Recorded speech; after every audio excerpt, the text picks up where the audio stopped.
What's a secret you'll never tell your spouse or significant other? One time I left my younger daughter, middle child, in a hot car and forgot she was there.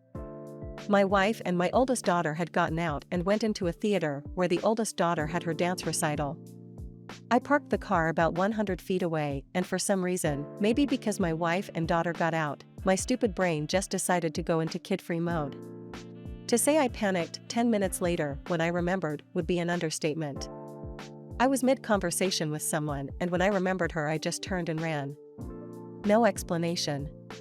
I sprinted to the car, but knowing it was only 10 minutes I knew it would be okay. There she was. A little sweaty, but just sitting there and looking around. Smiled when she saw me. This memory haunts me. I frequently lose sleep or have to pull my mind off it. The thought of what would have happened and how easy it was to forget her will never leave me. Always double check for your kids, folks. Even if you think you're good or have a great memory. Every paycheck I take out $25 to $30 in small bills and slip some bills into her pockets while I'm folding laundry. Money is tight, and it's the source of a lot of anxiety for her, so to see how excited/relieved she gets when she finds it makes me happy. That the reason I lost my boner that one time in 69 position, not the year, was because a piece of toilet paper fell in my eye from her butt. Edit, thank you so much for the awards. My first platinum is about toilet paper falling in my eye. To add some details, we do have a bidet. The TP was probably from the paper she used to dry herself after the bidet, so no pink eye for me. We have been together now for 13 years and have been married for almost 2 years. That sometimes I stay 10 to 15 minutes in the car before coming up the house. Not ashamed of it or something, but I like some me time to be private and not judged. Addendum, it's mostly so that the stress from outside I won't bring it to our home. Not good bringing negative energy/emotions when facing your kid at home. I sleep better alone than with her, she loves sleeping together. Edit, wow, so this blew up way bigger than I was expecting. Will provide more context for my case, although I haven't told her. I believe she suspects it, because she has been making suggestions such as sleeping more at my place. We don't live together at the moment. Usually, we pick up 2 single-person mattresses, don't know the exact term for it in English, and push them together on the floor. We have separate blankets. I'm really sensitive to heat and hardly feel cold, whereas her it's the opposite. She feels cold frequently, sometimes even when I'm hot. So compromising a room temperature it's often complicated, especially since she sleeps poorly when I turn the fan on. I believe my problem resides on 1. Sleeping in a different place, even if it's my room, it's on the floor, it's different, and 2. Temperature. If it's cold, usually it's better, but when it's hot, it gets rough. Either I get bad sleep due to heat, or she gets bad sleep due to the fan turned on. That one time when went camping for 3 nights I left the garden hose on at home full blast and we got a $700 water bill. That and the one who calls her every year and sings her happy birthday in a funny voice. If she's figured it out, she'd probably say that's what she'll never tell. Early on in our relationship, I made breakfast for my then girlfriend and her kids using some pancake mix she had in the pantry. After making the pancakes and serving to them, I went to mix up a little more to make mine, and I realized there were some maggots in the dry mix.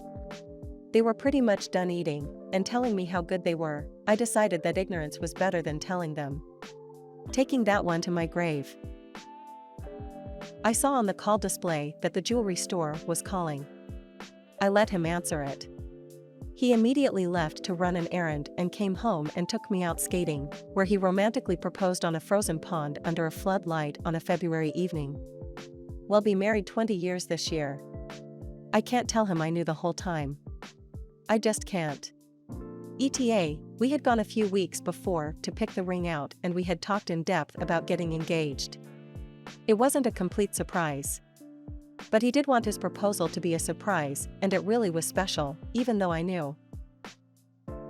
I knew you were going to propose. You left an email up on the computer where you sent a ring to a friend asking her if I will like it. I immediately closed the email and went on about my day.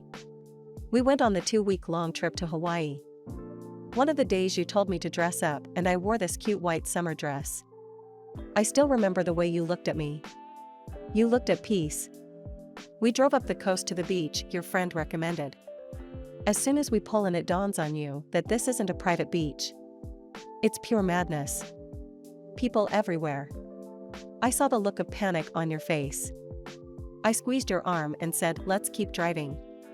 We grabbed dinner at a mom and pop place and found the most beautiful secluded beach after. That's where you proposed, and it was perfect.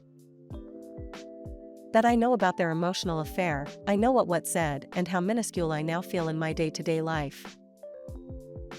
One night, when my husband was sleeping peacefully, I attempted to end myself in our kitchen. This was the year after I lost my mom and couldn't handle the sadness, guilt, and loneliness.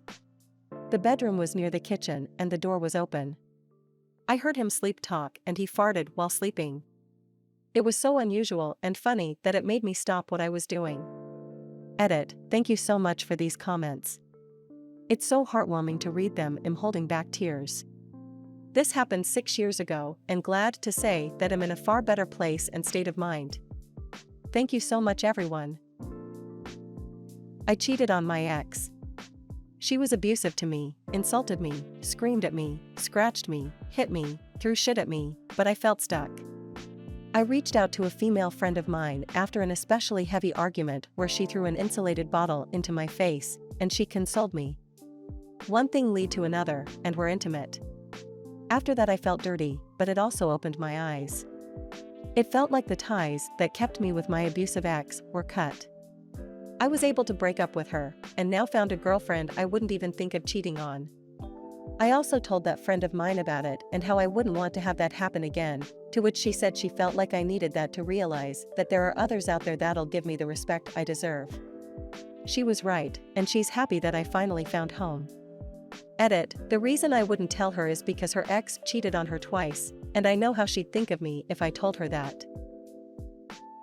My wife thinks I quit the master's program at university because I was having an affair with a professor's wife. This was before she and I met. In actuality, I had to leave town because of my connection to a murder. This all happened 25 years ago, and everyone else involved has since passed away. I always think that one day he'll leave me. That at any moment he'll find another woman and leave, and he's going to leave my heart broken into 1,000 pieces just like it was before I met him. I tend to just sit in my car for many hours at a time. Last week, I used an entire half a tank of gas just by idling for hours at a time. My girlfriend knows this, but what she doesn't know is why I do it. I have severe PTSD from seeing horrific deaths, being abused in group homes, being abused in mental hospitals, and being made fun of my entire life for having mental health issues. The only way I can handle it without going absolutely insane is by sitting in my car, listening to music and relaxing. Sounds weird, right? Well, my car isn't just any car.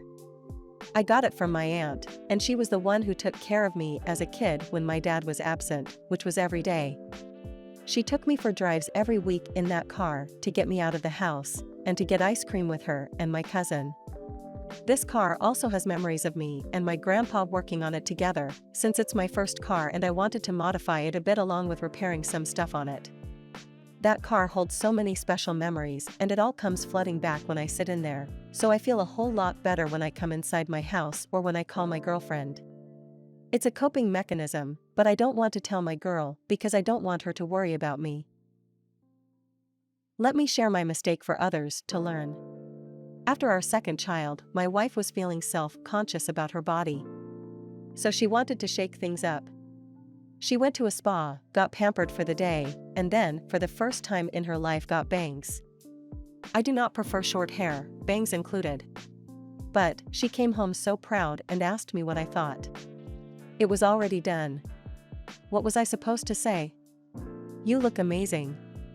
I held on to my disdain for them for about 4 years, until she decided she wanted to grow them back. This is where I fucked up. She asked me if it'd be okay if she grew her hair back out, not in a weird, she has to check with me before making changes way, but in a I know you like the bangs, but I want something different kind of way. I slipped and said I'd love for her to grow her hair back out, as bangs aren't my favorite look. Conversation ensued and she has made it a point to tell all her friends how I lied to her for years, joking, not serious, and every person has responded the same when they hear the story. WTF was he supposed to say? Moral of the story is to either be straightforward from the start or hold into that shit until you die. LOL. On the flip side, we joke about it a lot. Thank you for watching, friend. Until next time, and remember to stay hydrated.